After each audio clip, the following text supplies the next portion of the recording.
Hello my dear friends, good morning. हम पढ़ रहे थे लास्ट क्लास में चैप्टर वन में हमने क्या क्या कंप्लीट किया था। आई होप आप सबको कुछ कुछ याद होगा। हाँ सर, याद तो है कुछ कुछ। चलिए बताइए सब क्या क्या पढ़े थे हम। सर वैसे थोड़ा मोड़ा याद आ रहा है। हम पढ़े थे इकोनॉमिक एक्टिविटी क्या होता है, नॉन इकोनॉमिक क्या होता है, ये सीख चुके थे। इसके अलावा हम और क्या सीखे थे सर?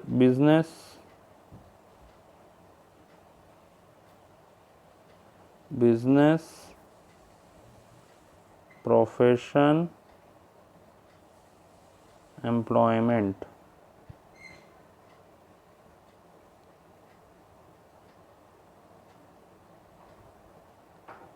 ये तीनों का डिफरेंस सीखे थे सर। मतलब डिफरेंस आपने डिस्कस किया था, राइट?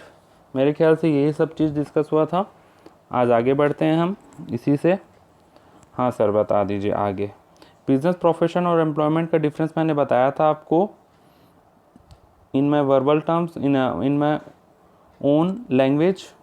तो अब एक बार देख लेते हैं कि बुक में क्या है। हाँ सर, देख लेते हैं।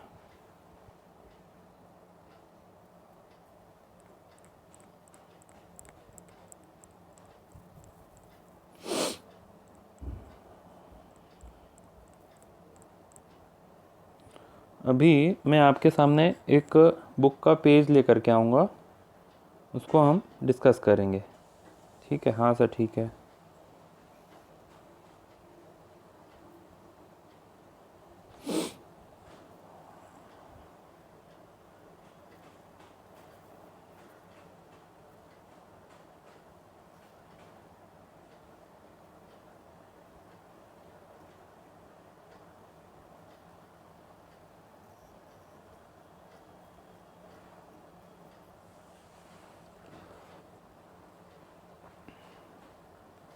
सर ये क्या है? ये एक्वागार्ड है, इडियट्स। ये एक तुम्हारे बुक का इमेज है। अच्छा सर, ठीक है। तो अपने ये डिफरेंस है, देखिए जो आपके बुक में लिखा है, डिफरेंस बिटवीन बिजनेस प्रोफेशन और एम्प्लॉयमेंट। अभी देखते हैं कि आपके बुक में क्या लिखा हुआ है। देखिए सबसे पहला जो टर्म है कमेंसमेंट। सर ये मार्कर दिख नहीं रहा है। ओके, चेंज कर लेते हैं, नो इशू। ये ठीक है ना? हाँ हाँ सर, ठीक है। तो सबसे पहला है कमेंसमेंट, मतलब कब स्टार्ट किया जा सकता है। ठीक है, कब स्टार्ट किया जा सकता है, हम ये सीख रहे हैं। सर कब स्टार्ट किया जा सकता है बिजनेस? तो जब मन किया स्टार्ट कर लेते हैं। देखिए बिजनेस में commence with the decision of entrepreneurs. मतलब जब बिजनेसमैन का जो मालिक है, बिजनेस का जो मालिक है, बिजनेस का कर्ता धर्ता, वही अगर जब उसका इच्छा होगा तब स्टार्ट कर सकते हैं। वेरी सिंपल है बिजनेस। लेकिन प्रोफेशन क्या ऐसे हो सकता है? सर देखते हैं। प्रोफेशन में commence on completion of degree. Profession may commence on completion of a degree course and by getting a certificate of practice। मतलब क्या है? अभी जैसे आप बोलेंगे कि सर मैं कल से डॉक्टर का क्लिनिक खोल रहा हूँ, तो क्या आप खोल सकते हैं? क्या आप खोल सकते हैं? कल से आप बोलेंगे कि मैं सीए का ऑफिस खोल रहा हूँ, तो क्या आप खोल सकते हैं? नो माय डियर स्टूडेंट्स, ऐसा नहीं हो सकता। क्यों? क्योंकि क्योंकि आपके पास उसका डिग्री नहीं है। सिंपल सर बात है ना? तो अगर डिग्री नहीं होगा तो आप कैसे करेंगे? हाँ सर, ये बात तो सही है। डिग्री होना ज़रूरी है प्रोफेशन के लिए, इसका मतलब है ना। डिग्री होना चाहिए जहाँ से आप मतलब जो भी प्रोफेशन आप फॉलो करना चाहते हैं, you should have that professional degree. अगर वो डिग्री नहीं होगा तो आप वो प्रोफेशन को प्रैक्टिस नहीं कर पाएंगे। कोई भी प्रोफेशन होता है ना, उसको ऐसे नहीं बोलते हैं प्रोफेशन का दुकान खोला, ऐसे नहीं बोलते हैं, प्रैक्टिस बोलते हैं उसको। जैसे doctor is doing hits medical practice, lawyers are doing their legal practice, we the chartered accountants are doing our professional practice, accounting practice, right? हाँ सर, ठीक है। एम्प्लॉयमेंट के केस में क्या है? Employment commence on joining duty by entering into service agreement, मतलब employment कब start होता है? एम्प्लॉयमेंट स्टार्ट होगा जब आप किसी के यहाँ जाके काम करेंगे, तनख्वाह लेंगे वहाँ पे जा कर के, है ना। तो आपको काम करने का इच्छा हो गया किसी के यहाँ जाके, तो आप वहाँ पे आप एम्प्लॉय कर सकते हैं, मतलब खुद को एम्प्लॉयड कर सकते हैं। और दूसरी बात ये है कि अगर आपको एक पर्टिकुलर फील्ड में जाना है, जैसे आपको MBA करने के बाद जॉब करना है या फिर इंजीनियरिंग करने के बाद जॉब करना है, तो वो डिग्री ख़त्म होने के बाद आप पर्टिकुलर जॉब कर सकते हैं। कोई ऐसे छोटे छोटे वर्कर्स भी होते हैं जो कि जिनको कि स्टार्टिंग से ही जॉब करने का इच्छा होता है, जिनके लिए मतलब कोई ऐसे कोई मीन्स पर्टिकुलर कोर्स का ज़रूरत नहीं है, ठीक है। आप समझ ही गए होंगे, आपके घर में भी मेड्स आते हैं, तो they are also in employment, ठीक है। आप में से तो किसी का ऐसा इच्छा नहीं है तो कि बिना कुछ ख़त्म किए जाके शुरू हो जाएं? नहीं सर, नहीं है, हम बड़े आदमी बनना चाहते हैं। आई विश कि आप सब बहुत बड़े आदमी बने, बहुत आगे जाएं। सर दूसरा बात क्या है? क्वालिफ़िकेशन। अच्छा बच्चों बताओ, बिज़नेस के लिए कोई मिनिमम क्वालिफ़िकेशन चाहिए क्या? बिज़नेस के लिए कोई मिनिमम क्वालिफ़िकेशन चाहिए क्या? सर क्वालिफ़िकेशन की अगर बात करें तो मैं तो जितने दुकानदार को देखता हूँ, रिटेलर, सब एवरेज होते हैं, मतलब ऐसे तो कोई बड़ा मतलब बहुत ज़्यादा पढ़ा लिखा तो नहीं होता है। वेरी राइट, आपको जब इच्छा हुआ बिज़नेस करने का आप कर सकते हैं। No minimum qualification required before starting any business. Clear है? समझ में आया? हाँ सर। प्रोफेशन के केस में prescribe and professional qualification and training required. आप अभी देखें, जो डॉक्टर जो है वो क्या ऐसे ही अपना क्लिनिक खोल दिया? जैसे कि मैं इससे पहले वाले पॉइंट में भी डिस्कस किया है, क्या वो अपना क्लिनिक ऐसे ही खोल दिया? नहीं सर, वो उसने ऐसे अपने आप से नहीं खोला है। हाँ, इसका मतलब उसने उस डिग्री को हासिल करने के लिए उसने पढ़ाई की होगी, और पढ़ाई करने के बाद भी ट्रेनिंग की होगी।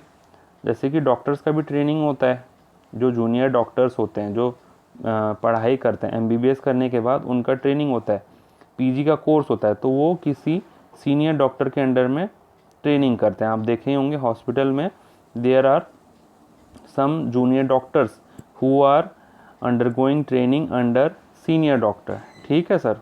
हाँ सर। उसके बाद थर्ड है employment. Qualification depends on the nature of job. आप जिस टाइप का जॉब करना चाहते हैं उस टाइप का आपको क्वालिफिकेशन चाहिए। अब कोई स्टूडेंट है जो कि बोलता है कि मुझे कलेक्टर का नौकरी करना है, मुझे गवर्नमेंट जॉब चाहिए, देन ही और she must be qualified by IAS examination. Indian administrative service का एग्जामिनेशन होता है, आप जानते ही होंगे।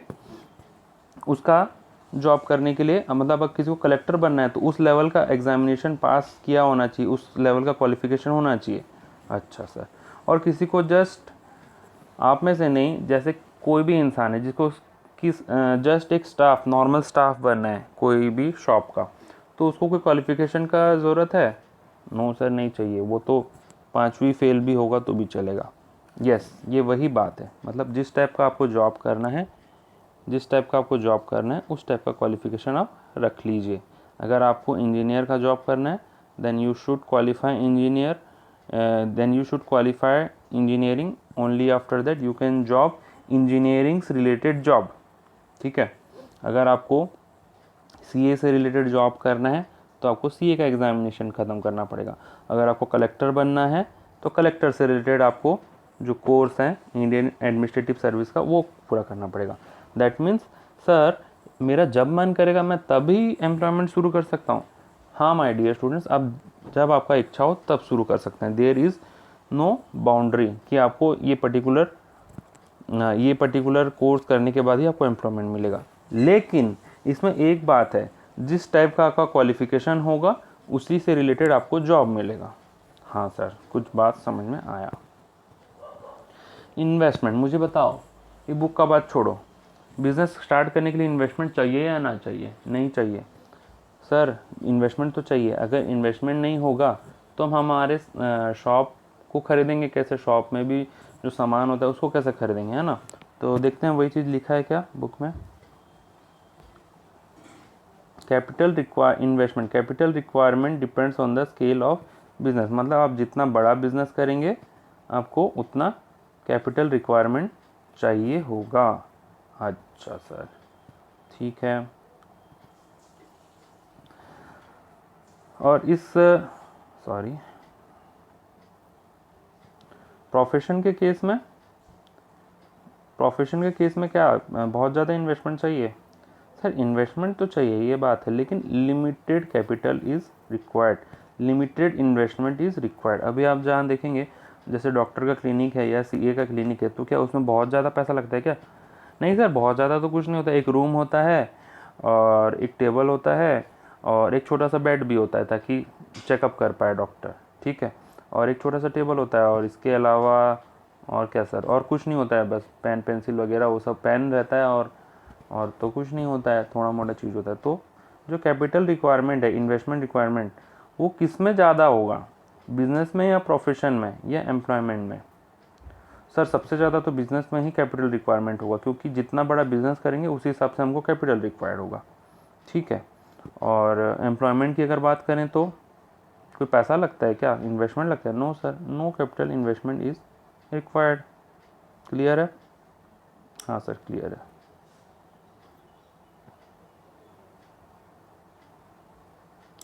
अब आगे क्या है, रिस्क इन बिजनेस। सर हिला क्यों रहे? Okay sorry.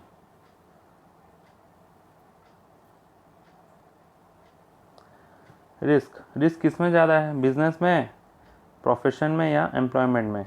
In business there is always risk and uncertainty, business में सबसे ज़्यादा रिस्क होता है। In profession there is little risk, profession में कम होता है, ठीक है। और एम्प्लॉयमेंट में देयर इज़ नो रिस्क, मतलब बिजनेस में सबसे ज़्यादा, प्रोफेशन में उससे कम और एम्प्लॉयमेंट में सबसे कम, ठीक है। एक बार फिर से, बिजनेस में सबसे ज़्यादा, एम्प्लॉयमेंट प्रोफेशन में उससे थोड़ा सा कम और एम्प्लॉयमेंट में बिल्कुल ना के बराबर, ना या फिर नील रिस्क, ठीक है सर समझ गए। Transfer of interest, transfer of interest मतलब क्या है सर? ट्रांसफ़र ऑफ इंटरेस्ट मतलब अपना हक किसी को देना, ये आपके लिए नया टर्म है, ठीक है। ट्रांसफ़र ऑफ इंटरेस्ट मतलब इस सिचुएशन में हक है, हक, हक, समझ में आया? हाँ सर समझ में आ गया, मतलब अपना हक दे सकते हैं क्या किसी को। अच्छा, सबसे पहला एग्जांपल लेते हैं डॉक्टर का। डॉक्टर बोला कि मैं डॉक्टर हूँ और मेरे बाद मेरा बेटा भी डॉक्टर ही, मेरा बेटा डॉक्टर बन जाएगा, तो क्या ये पॉसिबल है? नो सर, कैसी बात करते हैं, मतलब अगर एक घर में डॉक्टर है और उसका एक बेटा हुआ और वो डॉक्टर बोले कि आज के बाद से मैं डॉक्टर नहीं हूँ, मेरा जो भी सब कुछ था अब मेरा बेटा में आ गया है, तो क्या ये पॉसिबल है क्या? No my dear students, this is not at all possible. Why? Because क्योंकि वो डॉक्टर का जो लड़का है, वो डॉक्टर का जो बेटा है, वो उसने ना तो डॉक्टर बनने की पढ़ाई की है, ना ट्रेनिंग की है, ना ही उसके पास डिग्री है, तो डॉक्टर का बेटा या डॉक्टर की बेटी डॉक्टर कहलाएंगे क्या? नो सर, नहीं कहलाएंगे, अनलेस एंड अनटिल वो लोगों भी डॉक्टर का पढ़ाई ना कर लें और डॉक्टर का ट्रेनिंग ना ले लें और डिग्री ना ले लें। समझ में आया? समझे कि नहीं समझे? ये सर समझ गए। लेकिन बिजनेस में, बापू का बिजनेस में बेटा या बेटी बैठ सकते हैं। Transfer of interest is possible with some formalities. पापा ने बोला कि आज से मैं बूढ़ा हो चला हूँ, मेरा बिजनेस मेरा बेटा या बेटी चलाएंगे, तो ये पॉसिबल है? हाँ सर पॉसिबल है, बिल्कुल पॉसिबल है।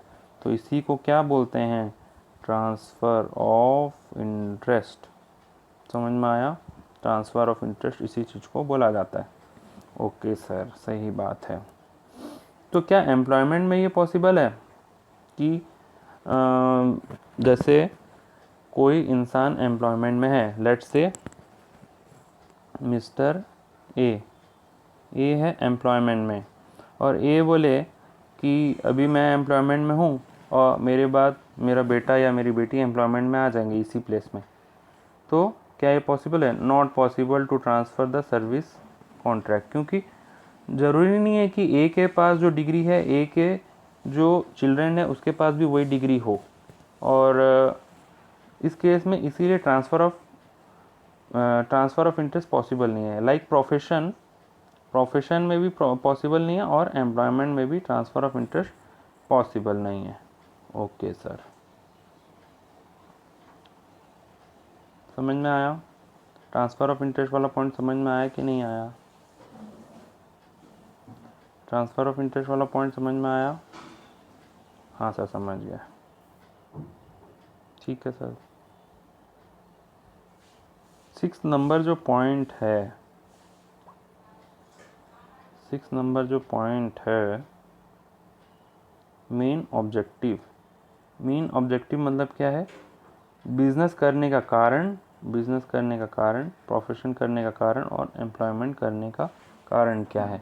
आप जानते ही हैं, the main objective of business to earn profit, पैसा कमाना, धन कमाना, ठीक है, वही बिजनेस का कारण होता है।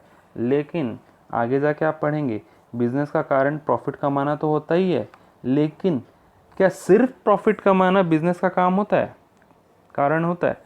नहीं, बिजनेस का कारण प्रॉफिट कमाना ज़रूर होता है, लेकिन सिर्फ प्रॉफिट कमाना बिजनेस का कारण नहीं होता है। उसके अलावा भी there are other motives of business, जैसे कि प्रॉफिट के साथ साथ उसको नेम भी कमाना है, रेपुटेशन भी कमाना है, ठीक है, और मार्केट में खुद को एक्सपांड भी करना है। तो देयर आर अदर ऑब्जेक्टिव्स जो कि बिजनेस का कारण होता है, ठीक है, सोसाइटी के लिए भी कुछ काम करना है। तो इसके बारे में हम आगे पढ़ेंगे, लेकिन फ़िलहाल के लिए आप इतना ही समझिए, बिजनेस का मोटिव प्रॉफिट अर्निंग ही होता है। क्लियर है? हाँ सर। प्रोफेशन के केस में the main objective of profession is to provide service. Sir service, हाँ, जैसे डॉक्टर आपको सर्विस प्रोवाइड करता है ना, जैसे इससे पहले वाले क्लास में मैं आपको बताया था कि डॉक्टर आपको कोई सर्विस प्रोवाइड करता है, वो आपको कोई गुड्स नहीं देता है, तो सर्विस देता है, वो प्रॉफिट मोटिव भी होता है। सर्विस देगा तो ऑटोमेटिकली प्रॉफिट ही मिलेगा उसको, ठीक है, बट उतना ज़्यादा प्रॉफिट नहीं मिलता है। आज आप देखिए, डॉक्टर्स के पास पैसे तो होते हैं, लेकिन बिजनेसमैन जैसे अंबानी जैसे बिजनेसमैन है, उतना पैसा होता है कोई डॉक्टर के पास? कभी आप सुने कि रिचेस्ट है कोई पर्सन और वो डॉक्टर है? नो सर, ठीक है। उसके बाद एम्प्लॉयमेंट में the main objective of employment is to earn. Sir ये क्या कर दिए, दिखाई नहीं देता है, sorry dear students.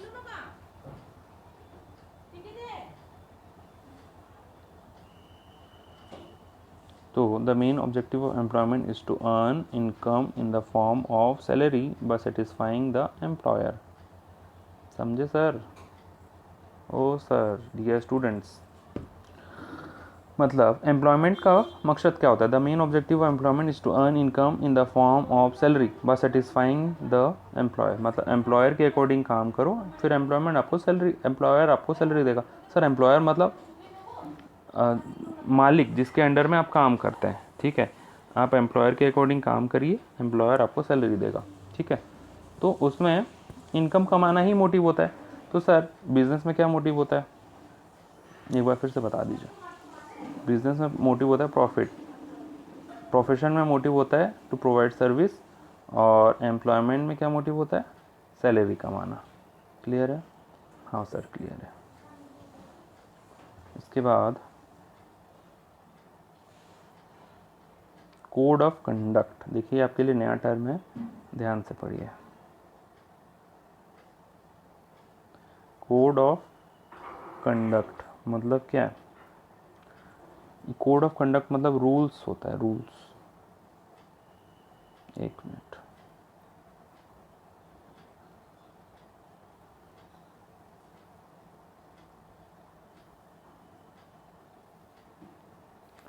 Code of conduct मतलब क्या होता है? रूल्स, ठीक है, रूल्स को बोलते हैं कोड ऑफ कंडक्ट। तो क्या बिजनेस करने के लिए there is some code of conduct, कोई रूल होता है क्या सर?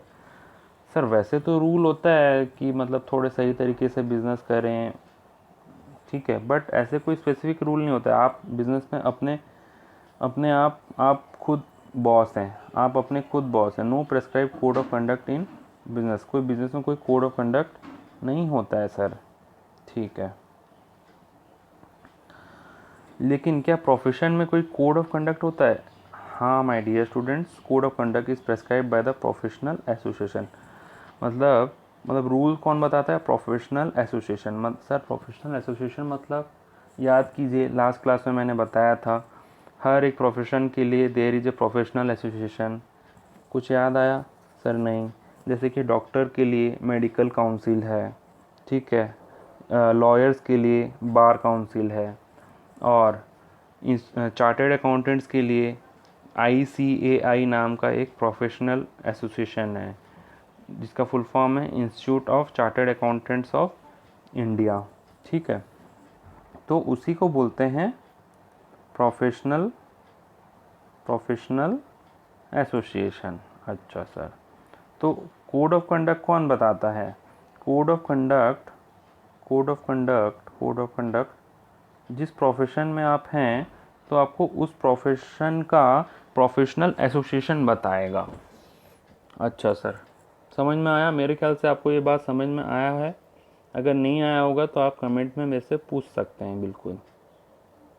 सर एग्ज़ाम्पल लिख दीजिए, प्रोफेशनल एसोसिएशन का एग्ज़ाम्पल इधर लिख देता हूँ यहाँ पे, जैसे कि बार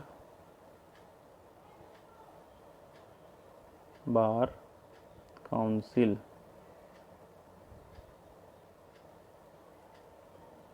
बार काउंसिल किसके लिए है? ये लॉयर्स के लिए।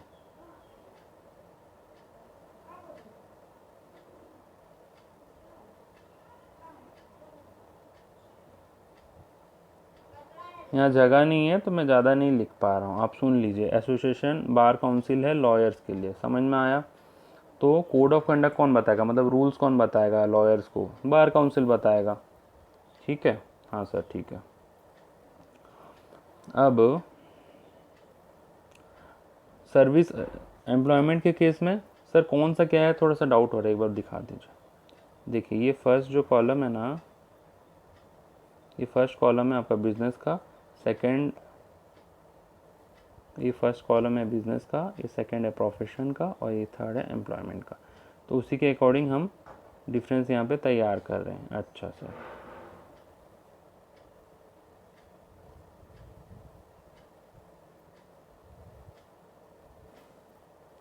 ठीक है। हाँ सर, ठीक है।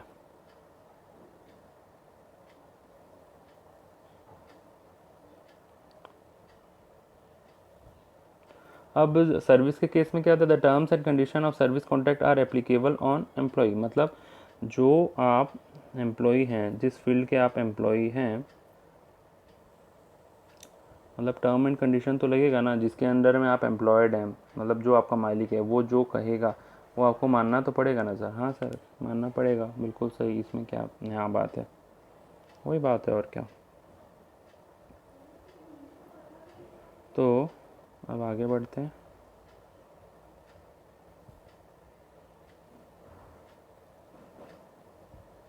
एक मिनट, मिट नहीं रहा है, जस्ट ए मोमेंट, इसको थोड़ा मैं रब कर दूं।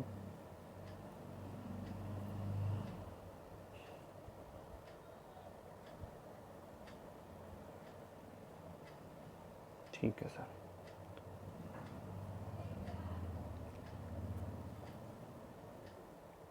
अब 8 नंबर पॉइंट जो है,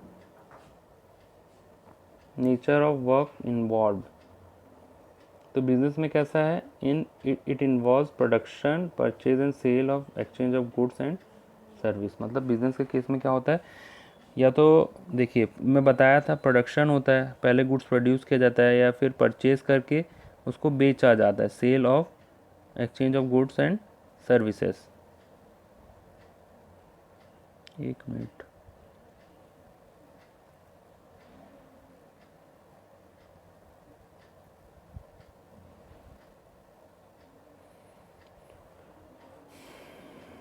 हाँ sir, it involves production, purchase, sale of, exchange of goods and service. ठीक है। प्रोफेशन में क्या होता है? It involves rendering of personalise service of specialise nature, जैसे डॉक्टर का सर्विस, लॉयर का सर्विस, सीए का service. Rendering of personalise service मतलब, पर्सनलाइज सर्विस मतलब ये एक पर्टिकुलर सर्विस, जैसे कि डॉक्टर का सर्विस मेडिकल सर्विस हो गया और लॉयर का सर्विस लीगल सर्विस हो गया। तो personalise service of specialise nature होता है वो। ठीक है। स्पेशलाइज नेचर मतलब उसके जैसा सर्विस आपको और कोई प्रोवाइड नहीं कर पाएगा। ठीक है। तो प्रोफेशन में वही होता है, it involves rendering of personalise service of specialise nature. तो क्या डॉक्टर का सर्विस कोई कोई दुकानदार दे सकता है क्या? नो सर, क्योंकि डॉक्टर उसी चीज़ के लिए फेमस है, तो उसी को बोलते हैं हम, क्या बोलते हैं? Specialise nature. ठीक है। हाँ सर, ठीक है। अभी हम देखते हैं परफॉर्मिंग। देखिए, अब एम्प्लॉयमेंट का केस है, केस में क्या है? It involves the work assigned by the employer. जो आपको करना क्या है? नेचर ऑफ वर्क इन्वॉल्व मतलब, देखिए बिजनेस के केस में आपको क्या करना है? प्रोडक्शन करना है, प्रोडक्शन और परचेज सेल करना है। प्रोफेशन के केस में आपको क्या करना है? आपको सर्विस प्रोवाइड करना है, पर्सनलाइज सर्विस। लेकिन एम्प्लॉयमेंट के केस में क्या करना है? Work assigned by the employer. जो आपके एम्प्लॉयर ने आपको वर्क असाइन किया वही चीज़ आपको करना है। एक बार फिर से नेचर ऑफ वर्क इन्वॉल्व बता देता हूँ। नेचर ऑफ वर्क इन्वॉल्व मतलब बिजनेस, प्रोफेशन, एम्प्लॉयमेंट में किस टाइप का काम होता है। बिजनेस में वही होता है, परचेज और सेल ऑफ गुड्स होता है। प्रोफेशन के केस में सर्विस प्रोवाइड किया जाता है, पर्सनलाइज नेचर का स्पेशलाइज सर्विस। और एम्प्लॉयमेंट के केस में जैसा आपका एम्प्लॉयर कहता है वैसा ही आपको करना होता है। समझ में आया? समझ में आ गया? ठीक है। अच्छा सर, ठीक है। अब आगे लास्ट है रिवॉर्ड। सर कौन सा पॉइंट? रिवॉर्ड। रिवॉर्ड ये रहा 9 पॉइंट। रिवॉर्ड, रिवॉर्ड का मतलब क्या है? प्रॉफिट। दैट मीन्स रिवॉर्ड मतलब रिटर्न। रिटर्न, रिटर्न का reward of business is called profit. Business के बदले में जो वापस में जो मिलता है, हम बिज़नेस करने के बदौलत हमको जो बिज़नेस में मेहनत करने के बाद जो हमको मिलता है रिटर्न, उसको हम बोलते हैं प्रॉफिट। प्रोफेशन अगर करेंगे तो प्रोफेशनल फीस मिलेगा, और एम्प्लॉयमेंट अगर करेंगे तो सैलरी मिलेगा। मतलब जो कुल मिलाकर के जो हमको जो रिटर्न में मिलता है, गिफ्ट जो मिलता है, मतलब जो मेहनत हम करते हैं बिजनेस, प्रोफेशन, एम्प्लॉयमेंट में जो गिफ्ट हमको मिलता है उसको हम क्या बोलते हैं? उसको बोलते हैं रिवॉर्ड। तो बिजनेस के केस में चीज़ वही है, उसको बोलते हैं प्रॉफिट। प्रोफेशन के केस में प्रोफेशनल फीस, और इस एम्प्लॉयमेंट के केस में सैलरी और वेज। ठीक है। तो आई होप आप सबको ये 9 पॉइंट्स समझ में आ गया होगा। हाँ सर, समझ में आ गया। ठीक है सर, स्लाइड चेंज कर दीजिए, हमको कुछ नहीं दिख रहा है। Wait a moment. ये था आपका बिजनेस, प्रोफेशन और एम्प्लॉयमेंट का 9 पॉइंट्स जो हमने डिस्कस किया। ठीक है, इसमें कोई सा भी किसी में डाउट होगा तो आप मेरे से पूछ सकते हैं, बिल्कुल। ठीक है, अब मैं चाहे चेंज करूं स्लाइड? हाँ सर, चेंज कर दीजिए।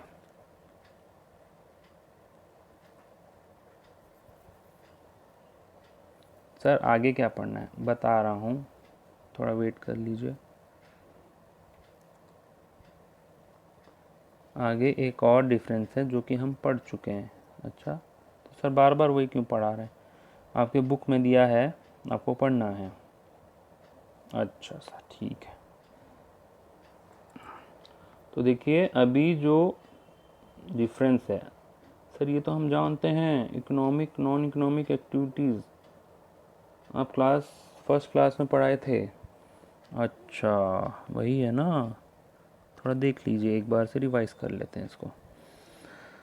तो इकोनॉमिक एक्टिविटी क्या होता है सर? सिंपल सेंस में बोलें, हमको एक ही चीज़ याद है।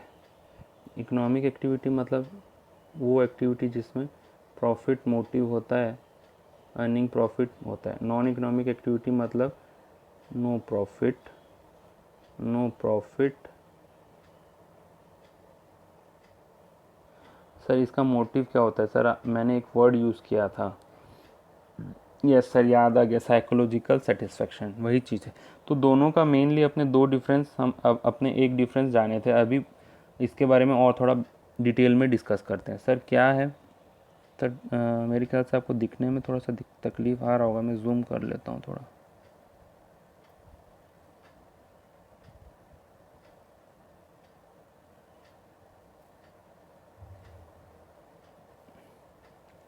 तो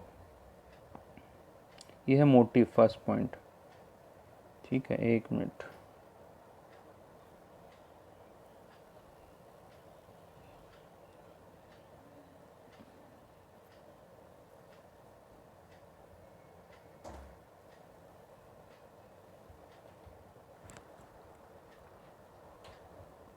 तो इसमें ये है फर्स्ट पॉइंट। ठीक है, फर्स्ट पॉइंट क्या है? फर्स्ट पॉइंट है, देखिए पॉइंट ऑफ डिफरेंस है मोटिव, कौन सा एक्टिविटी किस मोटिव से किया जाता है। ठीक है, तो आप अगर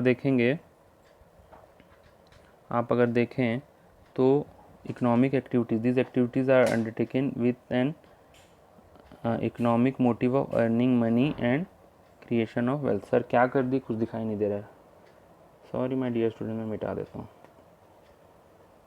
ठीक है सर, तो these are undertaken with an economic motive of earning money and creation of wealth। मतलब जो चीज़ पैसे से जुड़ा होता है वो इकोनॉमिक एक्टिविटी होता है। लेकिन नॉन इकोनॉमिक एक्टिविटी का मैंने एक एग्जांपल दिया था सर, हाँ सर याद आ रहा है, nothing is pure than mother's love. हाँ sir, these activities are undertaken with the social and psychological motive. ठीक है, क्या आपकी मम्मा आपसे प्रॉफिट लेते हैं या फिर पैसे लेते हैं? आपको इतना केयर और आपको इतना आपका ख्याल रखने का क्या पैसा लेते हैं मामा? नो। तो these are of psychological motive, जिसको कि हम बोलते हैं नॉन इकोनॉमिक एक्टिविटीज़। हाँ सर ठीक है। सर एक्सपेक्टेशन का बात करें तो इकोनॉमिक एक्टिविटी में money is expected from this activity, money return में चाहिए होता है। जो भी इकोनॉमिक एक्टिविटी होता है उसके बदले में मनी चाहिए होता है। जैसे कि बिज़नेस कर रहे हैं आप, प्रोफेशन कर रहे हैं या एम्प्लॉयमेंट कर रहे हैं, फ्री में तो काम नहीं कर रहे हैं ना, उसके बदले आपको पैसे चाहिए, घर चलाना है। ठीक है, उसी को बोलते हैं हम इकोनॉमिक एक्टिविटी। मैं एज ए टीचर यहाँ पे पढ़ा रहा हूँ, मुझे भी तो पैसे चाहिए ना, आप फीस देंगे, तो वो भी हो गया इकोनॉमिक एक्टिविटी। मैं भी इकोनॉमिक एक्टिविटी कर रहा हूँ, नॉन इकोनॉमिक एक्टिविटी नहीं कर रहा। सर नॉन इकोनॉमिक एक्टिविटी में money is not expected from this activity, simple है। इकोनॉमिक एक्टिविटी में मनी चाहिए, नॉन इकोनॉमिक एक्टिविटी में नहीं चाहिए। हाँ सर ठीक है। Purpose of this activity is creation of wealth, पैसा कमाना, धन कमाना। ठीक है, वेल्थ बढ़ाना अपना, वो इसी चीज़ का पर्पस होता है। पर्पस ऑफ, अब नॉन इकोनॉमिक एक्टिविटी का क्या पर्पस होता है? Purpose of this activity psychological satisfaction, यही चीज़ पढ़े थे हम, वही चीज़ लिखा हुआ है। हाँ सर ठीक है। अब outcome, wait just a moment.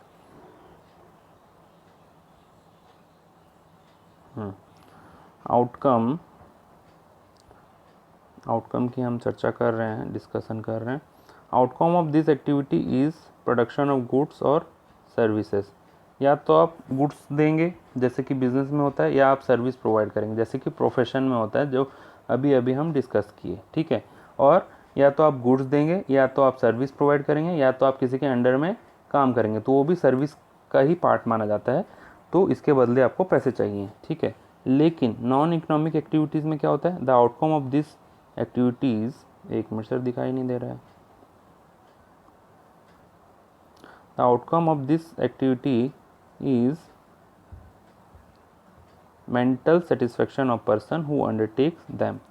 अब देखो, आप रास्ते से जा रहे थे, मैं तो रास्ते से जा रहा था, रास्ते में आपको कौन मिला? एक बैगर मिला, एक भिखारी मिला। तो आपको उसको देख के बहुत दया आया, आपने उसको एक बिस्किट का पैकेट दे दिया या फिर कुछ पैसे डोनेट किए। तो क्या आपको उसके बदले भिखारी से कुछ चाहिए, बैगर से कुछ चाहिए? No sir, we don't want anything from that beggar, but उसको देख के हमको ऐसा लगा कि हमको उसको कुछ डोनेट कर देना चाहिए। अच्छा, लेकिन डोनेशन के बाद क्या लगा आपको? जब आपने उसको डोनेट कर दिया तो क्या आपको कैसा महसूस हुआ? वो मोमेंट को आप याद कीजिए एक बार। हाँ सर, याद तो है। कभी हम ऐसे भिखारी को कुछ दे देते हैं या फिर ऐसा इंसान जिसको कोई कुछ चीज़ ज़रूरत है उसको हम कुछ दे देते हैं तो हमको एक सेटिस्फेक्शन मिलता है। हमारा जो माइंड है शांत हो जाता है। ऐसा लगता है कि हाँ, हमने कुछ तो किया उसके लिए, है ना। तो ये वही साइकोलॉजिकल सेटिस्फेक्शन वाली बात है। Who the outcome of this activity is mental satisfaction. Sorry sir, the outcome of this activity is mental satisfaction. Mentally आप सेटिस्फाइड हो जाते हैं वो इंसान को कुछ डोनेट करके। हाँ सर, बिल्कुल सही बात कर रहे हैं, समझ में आ गया। एग्जाम्पल्स की बात है, लास्ट है एग्जाम्पल्स।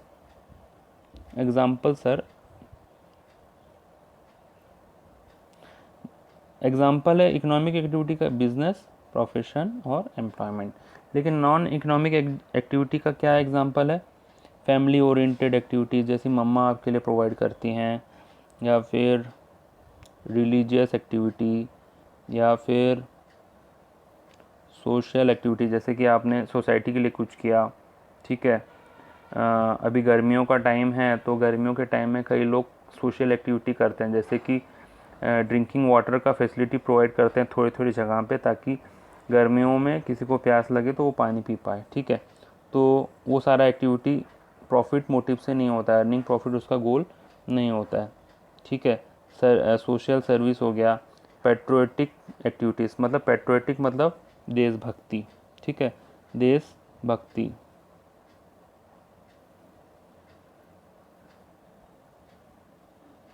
देश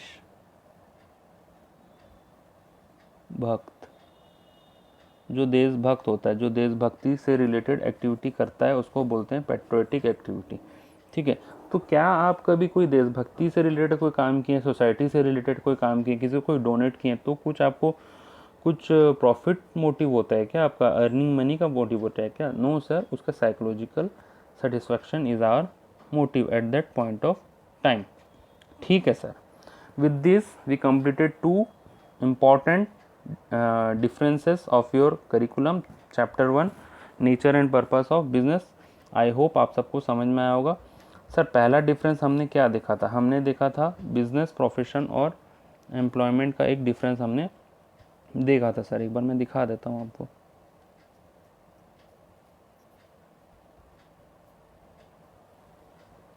सर, पहला डिफरेंस हमने ये देखा था, बिजनेस, प्रोफेशन और एम्प्लॉयमेंट का डिफरेंस हमने देखा था सर। ठीक है, ये चीज़ आई होप कि आपको समझ में आ गया होगा। सर, उसके बाद हमने क्या देखा था? सर, उसके बाद ये इकोनॉमिक, नॉन इकोनॉमिक एक्टिविटी का हमने डिफरेंस देखा था। हाँ सर, आज की क्लास में ये दो डिफरेंस हमने समझा, जो कि बहुत ज़्यादा इम्पॉर्टेंट है और आपके करिकुलम का चैप्टर 1 का इम्पॉर्टेंट पार्ट है। ठीक है, ठीक है। With this we end our today's discussion.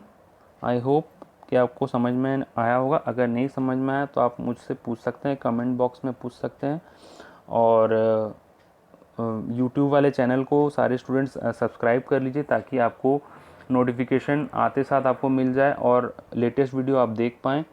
Like video अगर अच्छा लगा होगा तो ज़रूर लाइक बटन दबाइएगा। लाइक बटन दबाने से आपका कुछ जाता नहीं, इससे यूट्यूब का मतलब मेरा फ़ायदा है, ये वीडियो का फ़ायदा है कि ये बहुत स्प्लिट होता है सारे बच्चे की तरफ, और यूट्यूब उसको ध्यान देता है कि ये वीडियो इम्पॉर्टेंट है।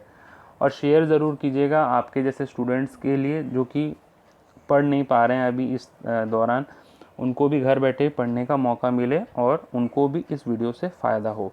सब्सक्राइब ज़रूर करिएगा ताकि आपको नोटिफिकेशन मिले, और सब्सक्राइब करने के बाद बेल आइकन को भी प्रेस कीजिएगा ताकि नोटिफिकेशन आते ही आपको पता चल जाए। That's all for today. Thank you very much. Bye bye.